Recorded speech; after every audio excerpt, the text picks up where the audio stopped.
Olá, o meu nome é Thaís Dias, eu sou nutricionista e serei responsável por ministrar este módulo sobre nutrição na infância. Nessa nossa primeira aula, eu quero falar um pouquinho sobre os princípios para uma alimentação saudável para as crianças. Vamos lá? Então, a alimentação saudável é fundamental para garantir a saúde, o bom desenvolvimento e o adequado crescimento das crianças. Ela também é capaz de prevenir doenças e deficiências nutricionais, como por exemplo a anemia, além de distúrbios nutricionais, como obesidade e anorexia. Os estudos são extremamente conclusivos em afirmar que crianças que passam a receber alimentos industrializados, alimentos que não são naturais, cheios de aditivos químicos, após terem sido amamentadas no peito, né? Então, quando elas deixam de receber o leite materno e passam a receber esses alimentos industrializados desde a infância, então são expostas a um alto número ali de aditivos químicos, uma alta quantidade de açúcar, de gorduras ruins. Essas crianças, elas têm uma maior predisposição a ter uma doença crônica, como por exemplo obesidade infantil, diabetes, pressão alta e dislipidemia, que é o descontrole das taxas de colesterol. Foi pensando em incentivar bons hábitos, então, nas crianças, que nós criamos essa primeira aula através de uma linguagem muito simples, onde vamos dar dicas práticas que podem ser incorporadas ao dia a dia de qualquer família.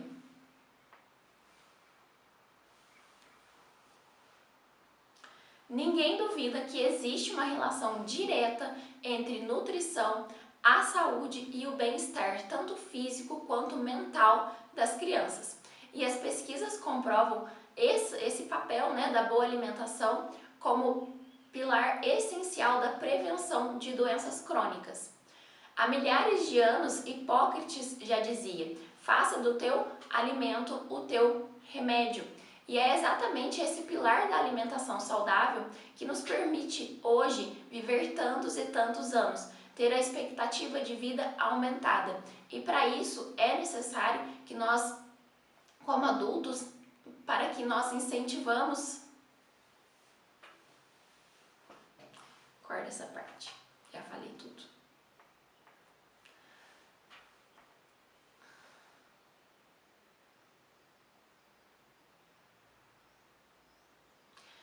Mas afinal, o que é ter uma alimentação saudável?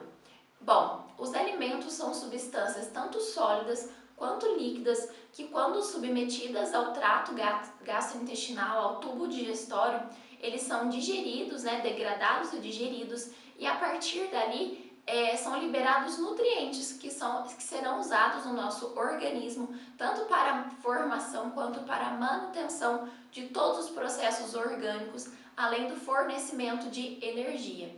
Mas nós devemos ter muito cuidado. Na natureza, né, hoje não existe nenhum alimento que seja totalmente completo, rico em todos os nutrientes. Por isso é importante incentivar na criança uma alimentação variada, para que assim ela garanta todos os nutrientes necessários ao bom funcionamento do organismo.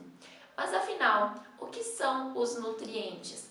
Então, os nutrientes são substâncias químicas que fazem parte dos alimentos e que são absorvidos pelo nosso organismo e são indispensáveis para o bom funcionamento do nosso corpo, de todos os processos metabólicos e orgânicos.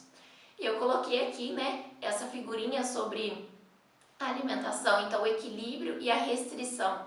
Como eu disse, não existe nenhum alimento que seja vilão, né? Por mais que existam alimentos que não são tão saudáveis de ter na rotina, não existe nenhum alimento vilão. Então a alimentação saudável muitas vezes é mais sobre incluir alimentos mais saudáveis do que apenas sobre cortar aqueles que não são saudáveis.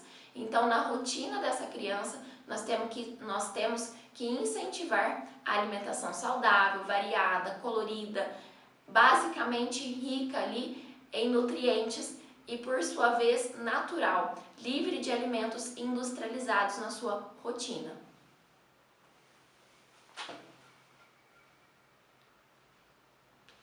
Mas falando tanto em nutrientes, afinal, o que são os nutrientes então, né? Eu já expliquei aqui Não, corta essa parte.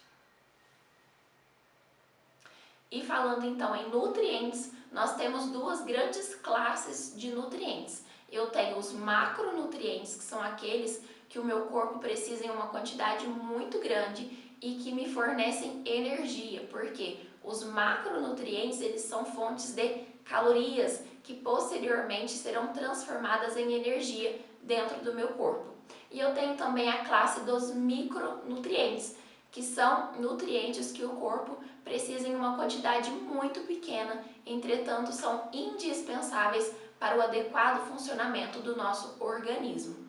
Na classe de macronutrientes existem três. São eles os carboidratos, cuja principal função é o fornecimento de energia para o nosso corpo e para as nossas células. Nós temos também as proteínas, que exercem função construtora no nosso organismo. Então as proteínas fazem parte de estruturas, como por exemplo tecido ósseo, tecido capilar, tecido cutâneo. Todos os órgãos e tecidos são compostos por proteínas. E nós temos por último aí os lipídios. Então os lipídios, né, que são as gorduras, eles também têm função de fornecer energia, assim como os carboidratos, e têm função hormonal.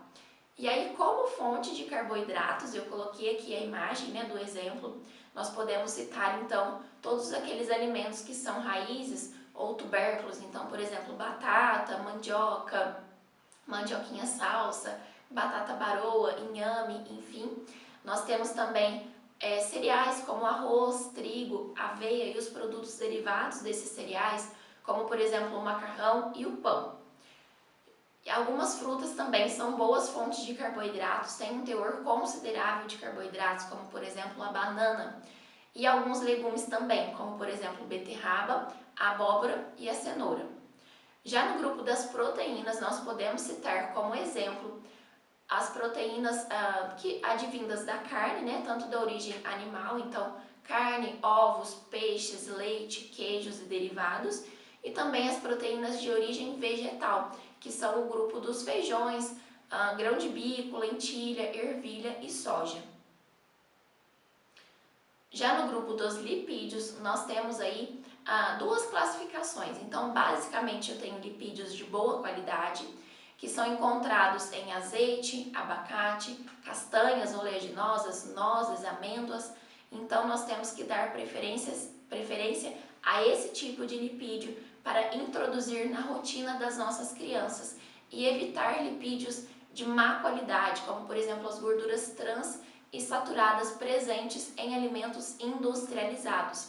Esse tipo de gordura é o principal responsável pelo aumento do colesterol ruim e redução do colesterol bom. Então devemos sempre incentivar o consumo de gorduras boas nessas crianças para garantir taxas satisfatórias de colesterol bom e taxas baixas de colesterol ruim.